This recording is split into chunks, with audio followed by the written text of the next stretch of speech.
오늘 귀하고 복된 성일에 하나님을 예배하러, 하나님을 높여드리러, 그리고 하나님이 말씀을 통해서 나에게 들려줄 음성이 뭔가 기대하며 찾아온 여러분 모두를 주님이 개별적으로 만나주시고 음성 들려주시고 하늘의 귀한 축복으로 채워지게 되는 그런 귀한 시간이 되기를 주님의 이름으로 축원을 드립니다. 하나님을 알지 못하고 요셉도 알지 못하는 애굽왕 바로가 그 땅에 살아가고 있는 이스라엘 백성들이 강성해지는 것에 대한 위협을 느꼈습니다. 그래서 히브리 산파에게 만일 임신한 이스라엘 여인들이 산의 아이를 낳으면 즉시로 그 자리에서 죽여버려라 하는 명령을 내렸습니다. 이스라엘 백성들의 씨를 말려서 더 이상 인구가 팽창하는 것을 막아보려 했던 것이죠.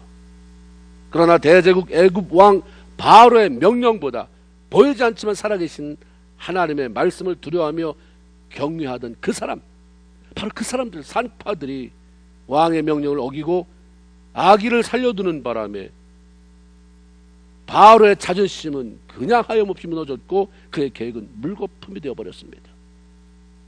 그래서 분노한 왕은 애굽 사람들에게 이스라엘 여인들의 아들을 낳으면 지체하지 말고 나일강에 던져라, 나머지는 내가 책임지겠다 명령을 내립니다. 이런 시대적인 상황 속에서 모세가 태어났습니다. 그의 부모가 몰래 숨겨 키우려다가 더 이상 데리고 있을 수가 없게 되자 모세를 갈대 상자에 담아서 나일강과 갈대 사이에 놓아두었습니다. 나일강물에 떠내버린 게 아니에요. 그 갈대 사이에 놔둔 거죠. 그런데 하나님의 놀라운 은혜로 아기 모세는 목욕하러 가던 바로의 딸 공주에 의해서 발견이 됩니다. 그리고 공주는 유모를 찾아 그 여인에게 내가 지금 사정이 아기를 키울 수가 없으니 내가 부르는 동안 네가 이 아기를 네 집에 데리고 가서 젖을 먹여 키워라. 내가 삭스를 주겠다. 그런데 그 유모가 바로 모세의 친어머니였습니다. 하나님이 간섭하실 때 이런 일이 일어난다. 그 보여주시는 거죠. 네 생각으로만 모든 것을 재지 말아라. 네가 그렇게 많이 배우고 네가 똑똑하냐? 네가 경험이 많으냐? 네가 하나님을 대신하겠느냐? 나 하나님이 하면 이런 일이 일어난다. 이렇게 기적적으로 살아난 아기 모세가 어느 정도 자라났을 때 공주가 궁궐로 데리고 가서 자기 아들 양자로 삼습니다. 그래서 오늘 11절부터 읽었는데 10절에 그 아기가 자라매 바로의 딸에게로 데려가니 그가 그의 아들이 되니라. 이스라엘 백성들의 대를 끊어서 멸절시키려고 했던 바로의 계획을 하나님이 그 안에 끼어드니까 간섭하시고 막아버리니까 그것은 오히려 우리가 볼 때는 어떻게 저렇게 악랄한 정책을 피는가 하지만 그 정책은 하나님의 백성을 유익하게 하는 결과를 가져오게 만들었습니다. 어떤 면에서 그렇습니까? 바로의 계획대로 이스라엘 백성들의 멸절은 고사하고 오히려 모세라고 하는 한 아이가 이스라엘 백성 중에 한 아이가 애굽 공주의 아들이 되어서 왕궁을 뚫고 들어갑니다. 그리고 왕손이 되어 자라게 되었던 거죠. 대제국의 공주의 아들로 궁궐에서 살아가게 된 모세의 삶은 어땠습니까? 뛰어난 교육을 통해서 그가 멋지고 유능한 사람으로 성장해 갔다고 말합니다. 사도행전 7장 22절에 모세가 애굽 사람의 모든 지혜를 배워서 그의 말하는 것과 그 행하는 모든 것에 능력이 있었더라 했습니다. 당시에 고대 애굽은 수학이나 천문학이나 의학 등의 학문에 있어서 세계 문명의 선도주자였다고 말을 합니다. 모세는 이러한 문명의 나라 왕실에서 최고의 학문을 배우게 되는 거죠. 애굽의 왕실은 모세에게 왕자로서의 자격을 갖추고 최고의 통치자가 되도록 하기 위해서 교육을 시켰겠지만 그 모든 것들은 장차 하나님의 백성 이스라엘 백성들을 해방시키고 가나안 땅으로 이끌어들이게 될 모세를 지도자로 훈련시키는 결과가 되어버렸습니다. 잠언 16장 9절에 보면 사람이 마음으로 자기의 길을 계획할지라도 그 걸음을 인도하시는 분은 여호와이시다. 이렇게 말씀합니다. 한 나라 한 사람의 장래는 내가 마음먹은 대로 결정되는 것이 아니라 하나님의 인도하시는 손길에 의해서 결정되는 것입니다. 태어나자마자 바로의 손에 죽어나갈 뻔했던 모세가 살아날 뿐만 아니라 오히려 바로의 손자가 되고 후에는 이스라엘 백성들을 해방시키는 민족적인 지도자가 된 것은 전적으로 하나님의 은혜입니다. 우리도 마찬가지죠. 하나님께서 이끄시고 도와주시지 않으면 아무것도 할 수 없는, 된 것 같은데도 안 되고 안 될 것 같은데도 되는 그런 역사가 하나님 손에서 이루어지는 것입니다. 우리가 내가 무능함, 내가 연약한 존재임을 하나님 앞에서 인정해야 됩니다. 그럼 우리에게 의지하고 자랑할 것이 있다고 한다면 그것은 나와 함께 하시고 나를 위해 일하시는 하나님 한 분뿐인 것입니다. 이렇게 애굽 공주의 아들이 되어서 최고의 교육을 받고 애굽 왕실이 주는 모든 혜택들을 마음껏 누리며 자라온 모세가 어느 날인가부터 마음에 심경의 변화가 옵니다. 자꾸 이스라엘 백성들에 대한 애착이 생겨요.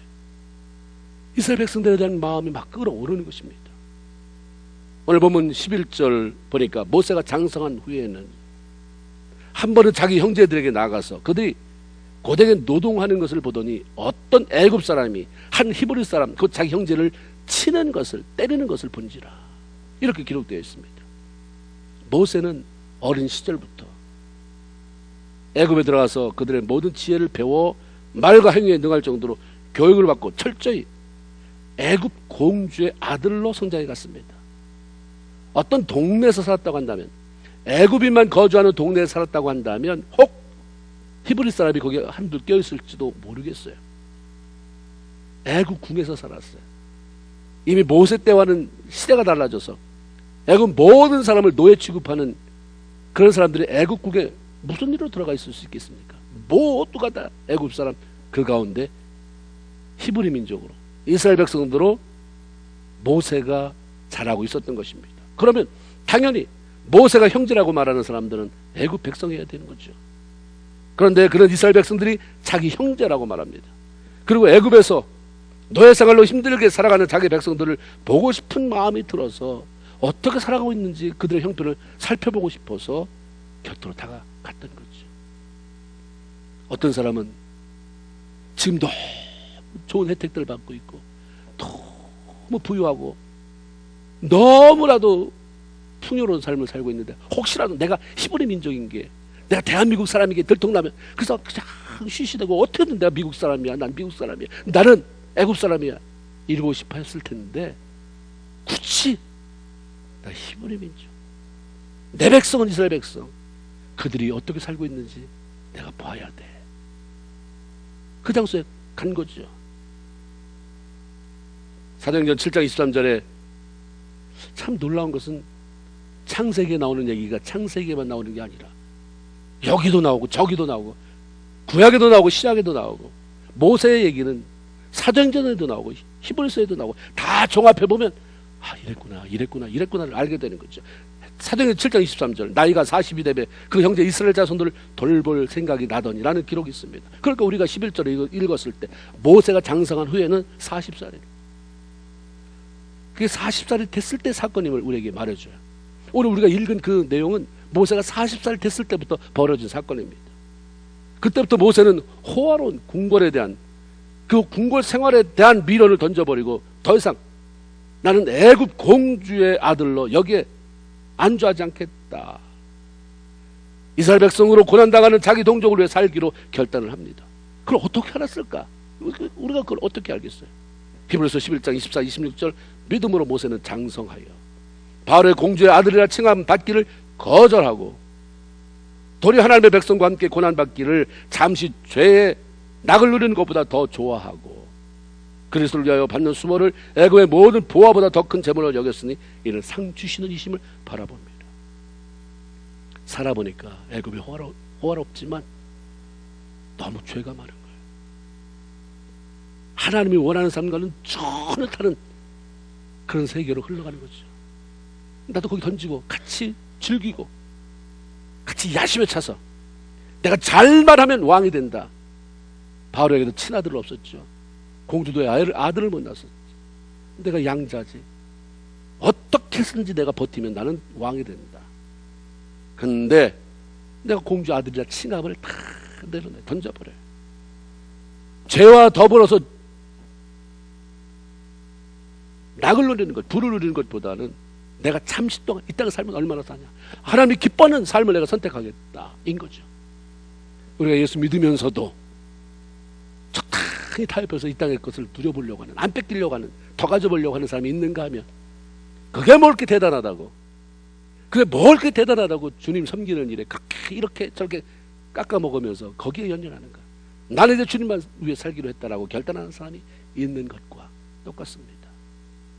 어려서부터 애굽 왕국에서 자라난 모세가 어떻게 그 많은 우상들로 둘러싸인 애굽 궁에서 하나님 신앙을 가질 수 있었고 또 그것을 지켜갈 수 있었을까? 어떻게 하나님 편에 서기 위해서 그 호화로운 왕궁 생활을 미련 없이 던져버릴 만한 믿음을 가지게 됐을까? 늘 함께했던 사람이나 친구들이 모두 애굽 백성들이었을 텐데 어떻게 자기가 이스라엘 백성이라는 그런 사실을 확신하게 됐을까? 그것은 전적으로 철저히 믿음으로 살았던 모세 부모로부터 온 것입니다. 히브리서 11장 23절 보면 산에 아기가 태어난 것이 알려지면 무조건 죽이는 시절에 모세 부모는 목숨을 걸고 그 아이를 숨겨 키웠다라고 알려줍니다. 믿음으로 이렇게 얘기해요. 태어난 아들이 하나님께서 분명한 목적을 가지고 이 땅에 보내주신 그분의 작품이라는 사실을 발견하게 됐을 때, 그렇게 깨달아지게 됐을 때에 결코 아들 모세를 순순히 바로가 내놓으라고 했다고 해서 바로의 명령이라고 해서 죽음의 자리에 내줄 수가 없었던 것이죠. 버틸 만큼 버티죠. 내가 이 아이를, 하나님의 아이를 지키기 위해서 버틸 만큼 버틴 다음에 그 다음에 내 손을 할 수 없으면 그건 하나님 몫이다. 그것도 해보자고 처음부터 왕이 그렇게 명령하니까 여기 있어, 그 짓은 안 하겠대. 사단이 도전해 올 때 내가 버틸 수 있을 만큼 기도하면서 버텨보겠습니다. 그 다음에 하나님 내 능력 바뀝니다. 힘을 주세요라고 기도해야지 처음부터 이거 내가 하나님 말씀 따르다가 이거 내가 이거 포기하면 내 인생은 뭐가 되냐. 처음부터 그냥 내놓는 너무 해픈 신앙인이 많이 있다 이거죠. 모세 부모가 여기서부터 달랐어요. 내놓을 수 없다. 그냥 아이가 아니다. 생명이 그냥 오느냐. 이 아이가 왜 믿음을 가지고 있는 우리 집안에 태어났겠는가. 왜 그것도 아들 낳으면 죽이라고 하는 곳에 잠깐 하나님이 딸을 줬다가 요 바람이 지나가면 그때 아들 줘도 되는데 왜 서슬퍼를 그 시기에 하필이면 아들이냐. 죽일 수 없다. 바로에게 넘겨줄 수 없다. 그래서 바로 왕의 명령도 무서워하지 않고 딱 3개월 동안이에요. 그 아이를 숨겨 키웠고 미련스럽게 나는 이 아이가 어쨌든 간에 끝까지 아이를 지키다가 얘도 죽고 나도 죽는다 이러지 않았어요. 숨길 수 있는 데까지 숨기다가 아이가 커지니까, 울음소리도 커지니까 더 이상 숨겨 키울 수가 없게 되었어요. 그래서 생각이 뭡니까?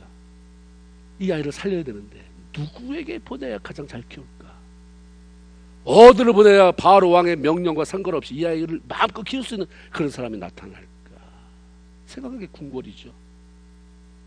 궁궐 사람이 데리고 가면, 그것도 왕의 뭔가 연결된 사람들이 가지고 가면 이 아이는 산다.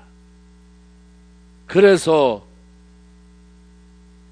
모세 어머니가 이 아이를 갖다 놓은 장소가 바로 왕궁 사람들이 목욕하러 오는 길목에 그 갈대숲 사이에 아이를 갖다 놓은 거죠. 그런데 하나님의 은혜로 모세 어머니가 결국 바로의 공주가 발견했어요. 그렇죠? 하나님의 은혜로 모세 어머니가 공주의 부탁을 받고 유모까지 됩니다.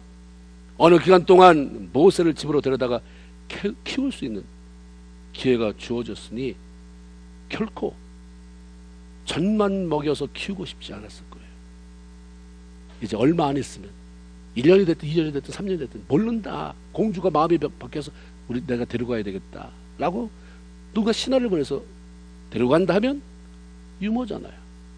내 아들이지만 나는 유모의 신분으로 서 있기 때문에 내 아들을 할 수 없는, 그 순순히 내줘야 되니까 너무 긴박한 거예요. 얘가 1년을 나와 같이 있을지 2년을 있을지, 그 긴박한 속에 많은 사람이 뭐 할까?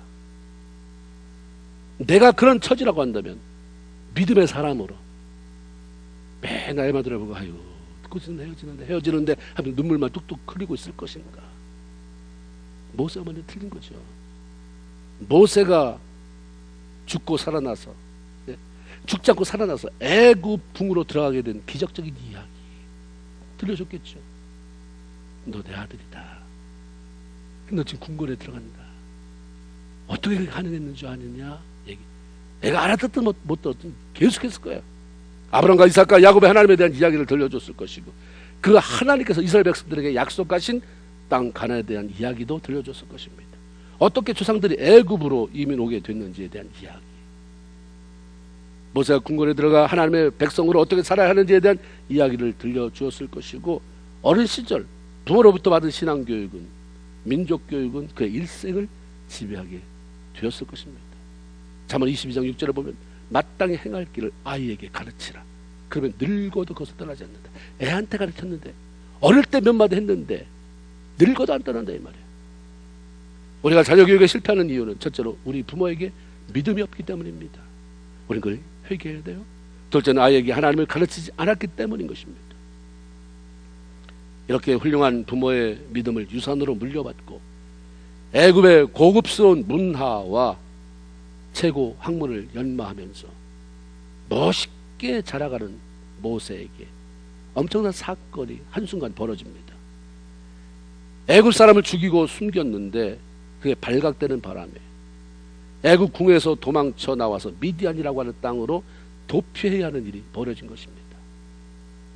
이때부터 모세는 전에 한 번도 생각해 보지 못한 연단의 기간, 훈련의 시즌으로 접어들게 됐죠. 모세를 생각하면 우리가 생각할 때 말입니다. 그는 처음부터 완벽하게 준비가 되어서 이스라엘 백성들을 애굽 땅에서 해방시키거나 가나안 땅으로 이끌기에 전혀 부족함이 없는 사람처럼 보입니다. 그런데 하나님은 그를 훈련시켰어요. 그것도 40년 동안이에요. 모세가 누굽니까? 하나님에 대한 확고한 믿음이 있던 사람이에요. 얼마나 믿음이 좋았든지 그 하나님을 위해서 내가 잠시 죄악의 낙을 누기는 것, 공주의 아들이 되어서 이 왕궁에 우상단지가 득실되는 이곳에 더 이상 머물 수 없다라고 내놓을 수 있던 사람이었잖아요. 믿음의 사람입니다. 자신이 하나님께서 선택하신 이스라엘 백성이라고 하는 정체성이 분명했던 사람입니다. 애국국에 살지만 공주의 아들이라고 사람들이 말하지만 나는 하나님의 백성, 이스라엘의 백성이다라고 하는 정체성이 있었어요. 애굽의 최고 학문을 배워서 능력을 갖춘 사람이었습니다. 화려한 대제국의 공주 아들 신분이지만 세상적인 욕망, 출세 욕심 없었던 사람입니다. 이만하면 하나님의 일을 위해서 얼마나 멋지게 갖추고 있는 사람인가. 더 이상 훈련이 필요 없을 것 같아요. 와, 얼마나 멋있게 생겼길래 부모가 낳자마자 그 아이에게서 참 멋있다 느꼈다고 그러잖아요. 애굽의 그 최고 학문을 다 배워요. 그때 나이도 40세, 열정이 넘치는 적당한 때인 것 같은데 하나님은 왜, 무엇을 훈련시키려고 그를 광야로 몰아내셨을까? 그만하면 된 것 같은데 무슨 훈련이 더 필요했을까? 그것은 한 가지예요.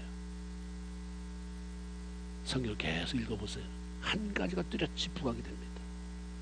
모세의 성품 가운데 죽어지지 않고 다스려지는 한 가지가 분노와 혈기입니다. 와, 분노와 혈기를 다루는데 40년이 걸렸어요. 하나님이 어떻게 하셨어요? 그냥 광야에다 던져버렸어요. 40년 동안 한마디도 말씀하지 않았어요.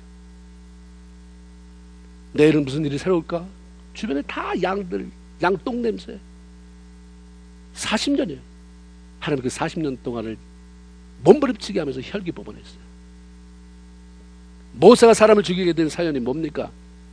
이스라엘 백성들이 노동하는 현장에 갔을 때 그들이 함께 일하고 있음에도, 그들이 힘들게 땀 흘려 일하고 있는데도 어떤 애굽 사람이 한 이스라엘 백성들을 때리는 거예요.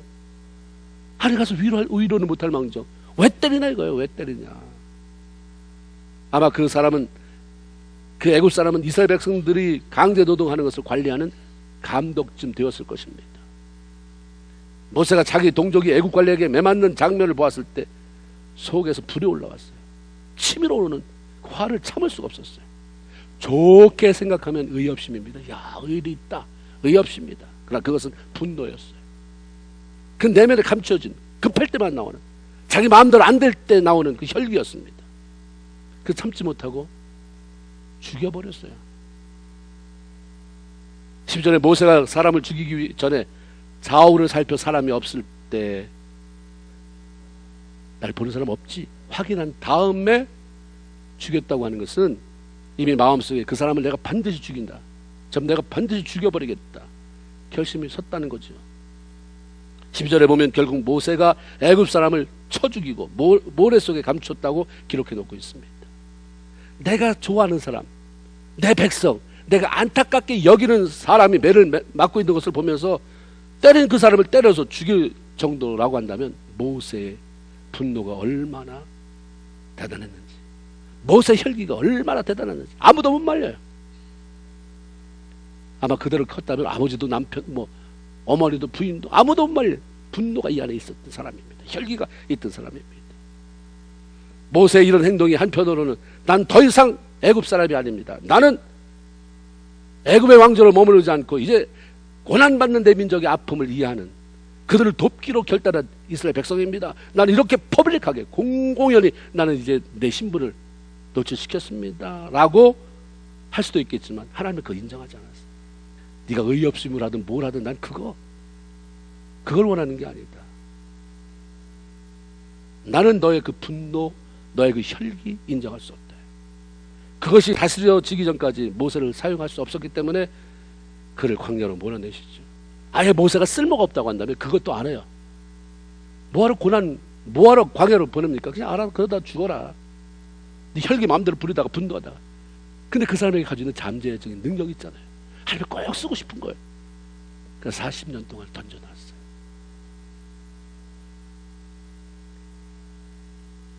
하나님이 아무 말도 하지 않을 때, 그리고 내가 몸부림쳐도 달라지지 않을 때, 그럼 어떻게 할 거야? 주변에 발로 차봐야 바위야. 주변에 욕을 해봐야 매 하는 양이야. 염소대. 내가 욕을 해봐야 다 맑게 알아듣는, 듣지 못하는 짐승이야. 여기서 뭔 일을 하겠어요? 누가 변해야 되겠습니까? 서서히 내가 죽어가는 거죠. 내가. 하나님 가만히 놔둬요. 그래, 너 훈련 받느라고 얼마나 힘드냐 이런 말 안 하세요. 그래, 한번 계속 해봐라. 계속 해봐. 그래, 너 10년 지났는데도 아직도 그게 남았냐? 야, 벌써 20년 됐는데도. 하나님 그 말씀도 안 하고 혼자 생각하시겠죠. 야, 너도 참 어지간하다. 도대체 네 속에 뭐가 들었길래 20년이 돼도 그 모양이 나오냐? 어떻게 그거 빼지지 않느냐? 그 분노가 어떻게 사라지지 않느냐? 아무리 믿음이 좋고 여러 자격을 갖추었다 할지라도 하나님은 혈기를 죽이지 못하고 살아가는 사람을 절대로 사용하지 않아요. 너무 아깝다. 저런 사람 교회에서 써야 되는데, 저런 사람 하나님 나라를 위해서 멋지게 사용하셔야 되는데, 하나님은 나 사람 많다. 엘리야가 하나님을 사랑하는 사람이 다 죽고 열심히 있는 사람 나만 남았습니다. 누가 그래? 착각하지 마. 내가 7,000명 감춰줬다. 7,000명 감춰진 내 사랑하는, 내가 나를 사랑하는 사람 거기 있어. 알려주자다. 교회 다니면서 믿음이 많이 자란 것 같고 나 옛날에 비하면 많이 달라지고 성장했는데 왜 사용하지 않는가? 왜 내 삶이 달라지지 않는가? 그 이유 가운데 아주 뚜렷한 한 가지는 다스려지지 않는 분노나 혈기가 자기 내면에 있기 때문입니다. 왜 하나님께서 분노나 혈기 부리는 것을 그렇게 싫어하는가? 혈기는 절대로 하나님의 권위를 인정하지 못하고 순종하지 못하게 만들어요. 내가 화날 때 쏟아붓는데 하나님 말씀 들려요? 안 들립니다. 자제 잠깐! 하나님 비키세요가 돼버리지. 왜 그러세요? 하나님 나 지금 화가 정말 많이 나서 이걸 쏟아버려야 될 것 같은데 하나님 또 뭘 말씀하시려고요? 잠깐 기다려. 그럴까요? 이럴 사람이 누가 있겠습니까? 다 해버려요. 일단 자기 마음에 솟아오르는 분노를 쏟아내고 혈기를 부린 다음 그러고 나서 후회하죠. 그 사람이 사라지면, 아니면 집에 가서 밤에 잘 때 그리고 다시 순종해 보려고 하지만 그때는 이미 좋은 관계를 다 깨트려 버렸어요. 많은 복된 것들을 쏟아 버리고 만 다음입니다. 자꾸 내면이 메말라요. 입으로 나오는 것은 다 맞는 좋은 얘기하지만 내면은 메말라 있습니다. 혈기나 분노는 절대로 다른 사람들에게 덕을 세우지 못해요. 내가 마음에 들지 않으면 언제 분노를 쏟아내서 사람들을 힘들게 할지 모르기 때문에 그런 사람이 누구에게 그리스도의 아름다운 영향을 끼칠 수 있겠는가? 누가 그를 존중하고 따라올 수 있겠는가? 모세가 애굽의 최고 학문을 다 배워서 천문학에, 의학에, 수학에 능통하다고 할지라도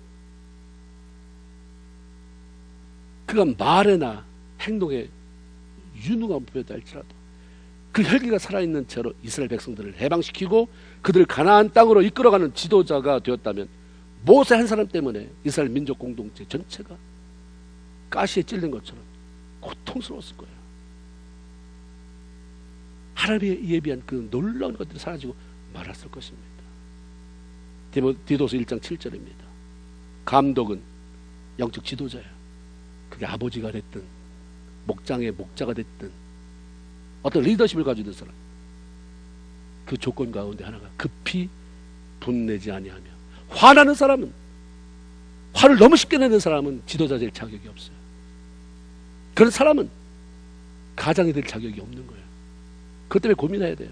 해결해야 됩니다. 분노 혈기 많은 그런 사람이 지도자가 되면, 가장이 되면 다 힘들어져요. 너무 힘들어져요. 엄마, 우리 아무것도 안 했는데 왜 아빠만 들어오면 힘들어져? 왜 아빠만 집에 있으면 우리가 다 이렇게 힘들어? 왜 그 사람이 있으면 이 공동체가 힘들어? 가 되면 그런 사람이 어떻게 지도자가 될 수 있냐? 이 말인 것이죠. 하나님이 모세에게 있어서 이 공동체를 끌고 가야 되기 때문에 얼마가 될지 모르는 그 기간 동안에 앞장서서 가야 했기 때문에 그에게 뽑아내야 되는 것이 뾰족뾰족한 가시였어요. 혈기, 분노였습니다. 다 뽑아질 때까지 40년 환경 하나도 안 바꿔줬어요. 그대로. 모세도 대단하고 하나님도 대단해요. 눈 떠보면 똑같아. 내일은 달라지게 눈 떠보면 똑같아. 아마 1년 동안은 모르죠. 10년 동안은 와, 내가 이러려고 하나님 위해서 모든 것들 내가 버린다고 말했나? 자꾸 옛날 생각, 궁궐에서 그 화려함, 그때 자고 일어나면 그 아름다운 향기들, 아름다운 정원들, 자기 시중들하고 쫙 서있는, 밥 먹으러 오라고 해서 가보면 진수성찬이 깔려있는, 이제 점점 다 빠져나가잖아요. 그리고 그가 하나님이 보시기에 인정할 만한 성품을 바뀌었을 때 하나님이 그를 불러내셨어요. 무엇보다 혈기는 하나님이 계획하신 놀라운 축복을 쏟아버리게 해요. 나한테 주려고 저렇게, 여러분의 아들에게, 손주에게 주려고 그냥 너무 먼 거리서부터 좋은 것을 이렇게 간직하고 왔어요.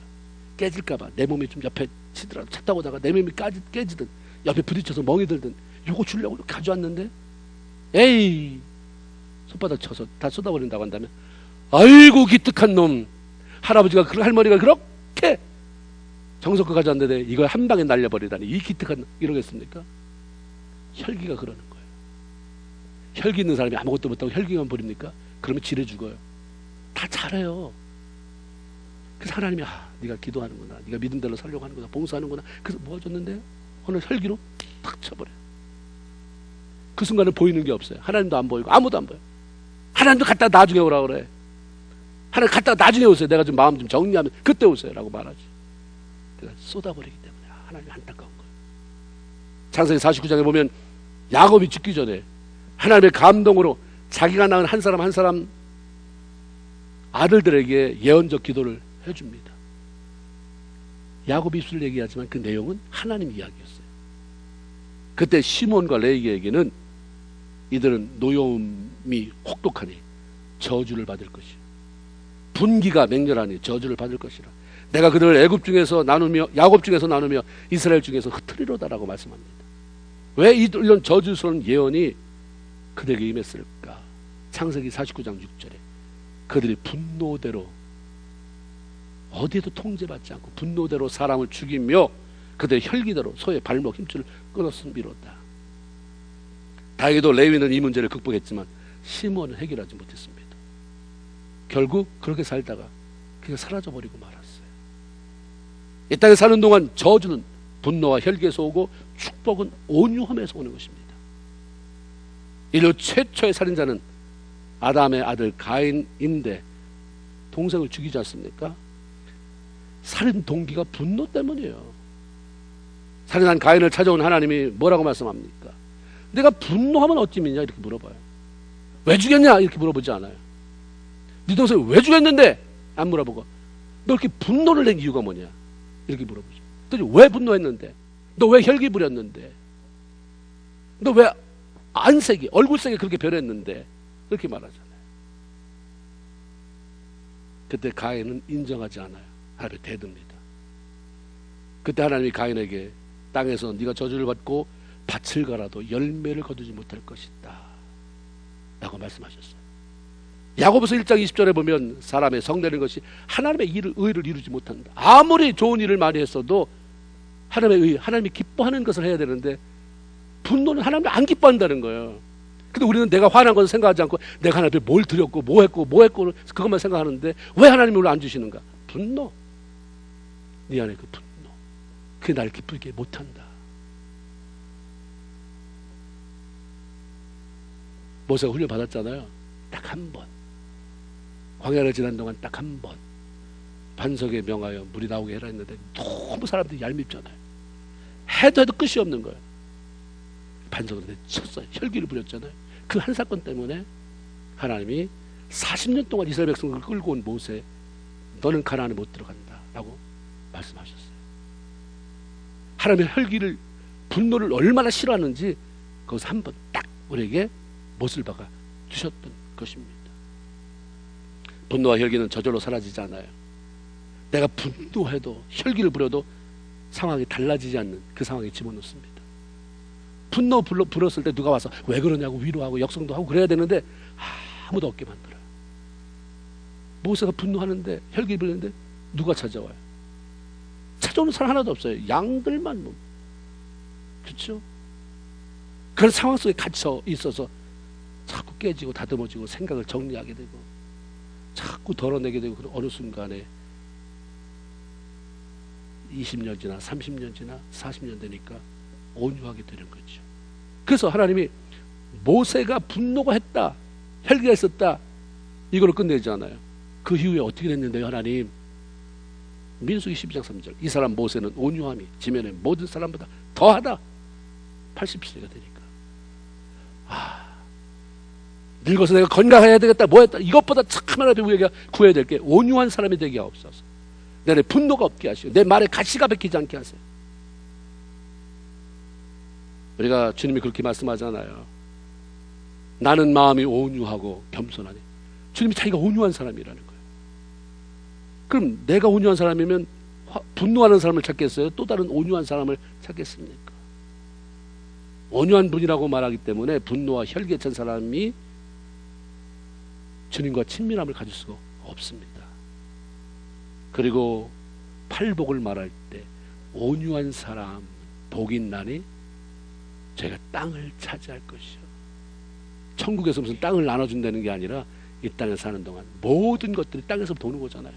모든 축복이, 모든 좋은 것이 씨를 심고 자라고 열매를 맺게 되는 땅은 축복의 원산지인 것입니다. 온유한 자는 땅을 차지한다라고 말씀하셨어요. 분노, 혈기가 온유로 바뀌면 대부분의 연단이 끝납니다. 훈련이 이때 끝나요. 내가 언제 무슨 은사를 받아요? 연단이 끝날까? 뭐가 온유해지면요, 사람이 안에서 분노와 혈기가 사라지고 온유해지면 연단이 끝나요. 끝났어요. 80세가 됐습니다. 모세는 다 포기했거든요. 그때 이 나이가 돼서 뭘 하나. 그때 하나님 찾아오셨어요. 다음에 보겠지만 호렙산 불꽃 가운데 찾아오시지 않았습니까? 40년이 지난 다음에 그때는 정말 내가 뭘 할 수 있다, 왜 나를 무시하냐, 이런 거 다 빠져버렸어요. 하나님 날 못합니다.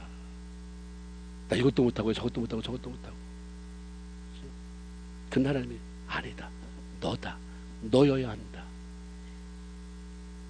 분노 혈기가 온유로 바뀔 때 하나님이 영광 받으세요. 수고했다. 그리고 모세가 그렇게 얘기하잖아요. 수고한 만큼 수고한 횟수 대로 하나님 뭐한다? 보상하시고 축복해요. 하나님 그럼 내 인생은 뭐야? 하나님 훈련만 받다가 40년 지나버렸는데 그치 온유했는데 나 온유했는데 80살인데 이게 그럼 내 인생이 뭡니까? 아니에요. 보세요. 모세가 40년을 그랬지만 그 이후에 얼마나 놀라운 역사를 일으켰어요. 왜 깨져요? 왜? 우리 가정이 우리 삶이 관계가 온유하지 못해서요. 분노, 혈기가. 근데 분노와 혈기가 충청할 때는 내가 잘못한 것이 안 깨달아져요. 네가 그랬기 때문이에요. 네가 안 그랬으면 내가 분노 안 냈을 텐데, 내가 온유했을 텐데, 네가 안 그랬으면 내가 혈기 안 냈을 텐데, 네가 내 안에 이게 있었구나. 하나님, 나는 이 혈기가 언제 생긴 건데 하나님? 이 분노가 언제부터 생긴 건데 하나님 앞에 울부짖게 되는 거죠. 그런 하나님이 알게 하시고, 그것은 말이다 이때부터다, 그것은 말이다 이래서다, 남이 아닌 네 안에 그게 네 퍼스널 히스토리 속에서 있어진 것이다 알게 하고 깨닫게 되고, 그래서 그것 때문에 많이 울게 하시고, 그랬더니 하나님이 내 안에 어떤 욕망도 없어져요. 뭘 원하는 것도 없어져요. 그때는 하나님이 알아서, 나를 너무 잘 아신 하나님이 내만큼 어찌 나를 사용하게 되는 거죠. 원하는 것은 저와 여러분 모두가 마찬가지잖아요. 분노, 혈기 버리고 주의 손에 붙잡혀져야 합니다. 여러분 잘 보세요. 그래프를 그려보세요. 날씨가 좋을 때 수입, 날씨가 나쁠 때 매상, 이런 것만 체크하지 마시고, 내가 분노가 점점 줄어들 때, 옛날 같으면 두 집 엎어야 되는데 그때도 넘어가고 참아지고 점점 혈기가 줄어들고 분노가 조금씩 줄어들 때 어떻게 하나님이 내 삶에 평화를 조금씩 주시기 시작하는지, 어떻게 내 삶에 실질적으로 온유한 자가 받을 그 땅의 그 평수가 조금씩 넓혀지는지, 그 복이 내 삶 속에 임하게 되는지, 그때부터 다가오는 거예요. 열심히 해서가 그런 게 아니에요. 분명히 여러분이 더 좋은 일이 생기면, 아, 많이 죽었구나, 온유하세요. 분노와 혈기를 버리기 시작하면 내가 했은 게 아닌데도 이렇게 열려지는 거, 지경이 넓혀지는 것을 경험하게 됩니다.